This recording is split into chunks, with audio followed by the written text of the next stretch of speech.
Atos capítulo 23. Paulo, fixando os olhos no sinédrio, disse: Meus irmãos, tenham cumprido o meu dever para com Deus com toda a boa consciência até o dia de hoje. Diante disso, o sumo sacerdote Ananias deu ordens para os que estavam perto de Paulo, para que lhe batessem na boca. Então Paulo lhe disse: Deus te ferirá, parede branqueada. Estás aí sentado para me julgar conforme a lei, mas contra a lei me mandas ferir? Os que estavam perto de Paulo disseram: Você ousa insultar o sumo sacerdote de Deus?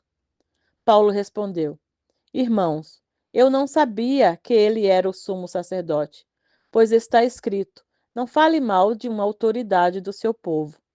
Então Paulo, sabendo que alguns deles eram saduceus e outros fariseus, bradou no sinédrio: Irmãos, sou fariseu, filho de fariseu. Estou sendo julgado por causa da minha esperança na ressurreição dos mortos. Dizendo isso, surgiu uma violenta discussão entre os fariseus e saduceus, e a assembleia ficou dividida. Os saduceus dizem que não há ressurreição, nem anjos, nem espíritos, mas os fariseus admitem todas essas coisas. Houve um grande alvoroço, e alguns dos mestres da lei, que eram fariseus, se levantaram e começaram a discutir intensamente, dizendo: Não encontramos nada de errado neste homem. Quem sabe se algum espírito ou anjo falou com ele? A discussão tornou-se tão violenta que o comandante teve medo que Paulo fosse despedaçado por eles. Então ordenou que as tropas descessem e o retirassem à força do meio deles, levando-o para a fortaleza. Na noite seguinte, o Senhor, pondo-se ao lado dele, disse: Coragem! Assim como você testemunhou a meu respeito em Jerusalém, deverá testemunhar também em Roma. Na manhã seguinte, os judeus tramaram uma conspiração e juraram solenemente que não comeriam nem beberiam enquanto não matasse Paulo. Mais de 40 homens estavam envolvidos nessa conspiração. E dirigindo-se aos chefes dos sacerdotes e aos líderes dos judeus, disseram: Juramos solenemente, sob maldição, que não comeremos nada enquanto não matarmos Paulo. Agora, portanto, vocês, o sinédrio, peçam ao comandante que o faça comparecer diante de vocês com o pretexto de obter informação mais exatas sobre o seu caso. Estaremos prontos para matá-lo antes que ele chegue aqui. Entretanto, o sobrinho de Paulo, filho de sua irmã, teve conhecimento dessa conspiração. Foi à fortaleza e contou tudo a Paulo, que chamou um dos centuriões e disse: Leve este rapaz ao comandante. Ele tem algo para lhe dizer. Assim ele o levou ao comandante.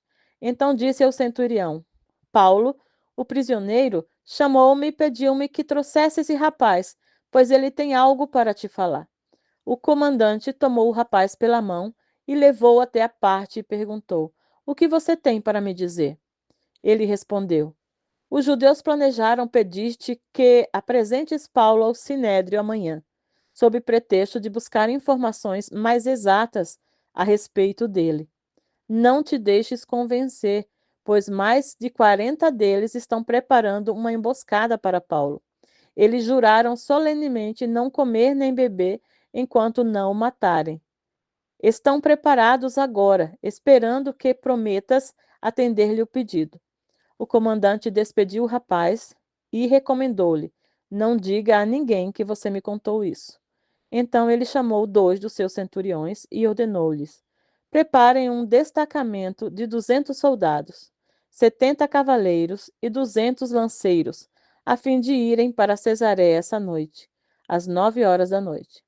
Providenciem montarias para Paulo e levem-no em segurança ao governador Félix.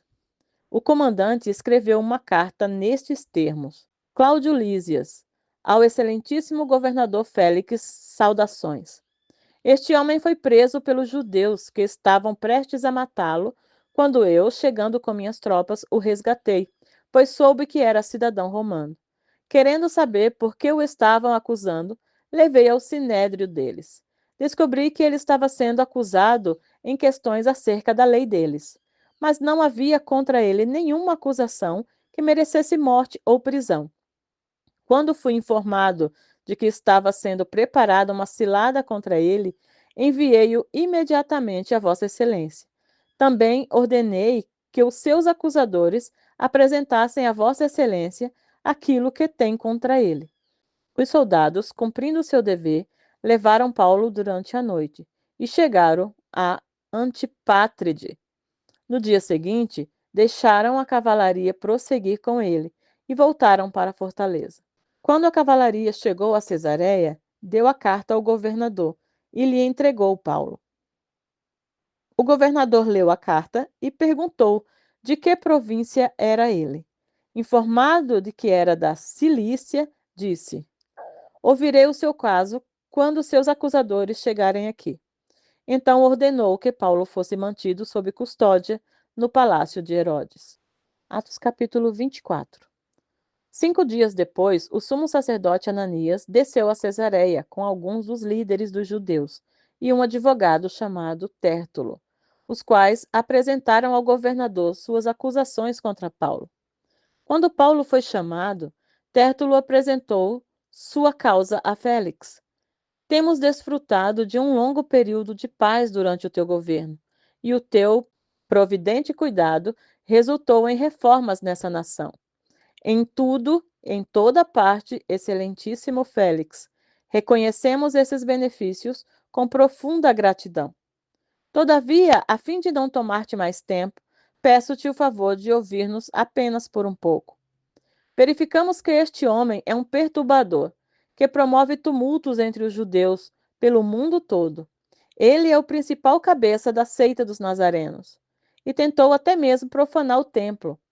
Então o prendemos e quisemos julgá-lo segundo a nossa lei.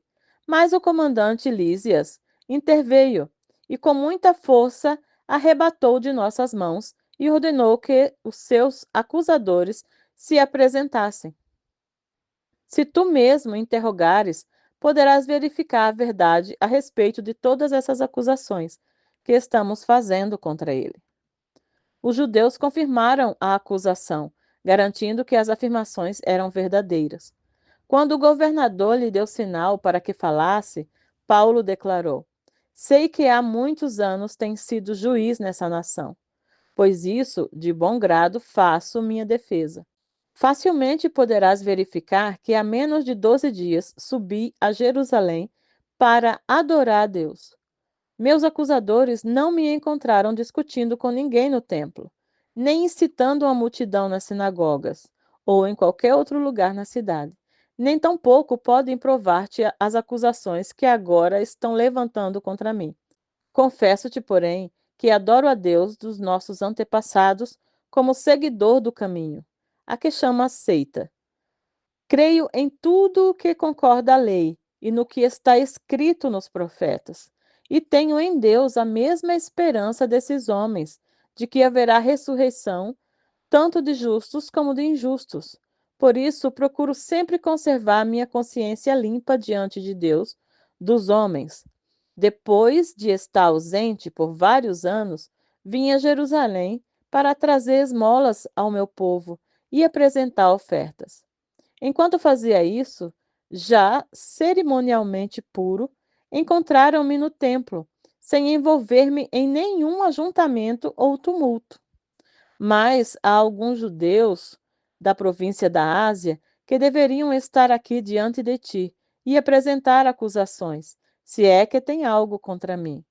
Ou os que aqui se acham deveriam declarar que crime encontraram em mim quando fui levado perante o sinédrio, a não ser que tenha sido este. Quando me apresentei a eles, bradei: Por causa da ressurreição dos mortos, estou sendo julgado hoje diante de vocês.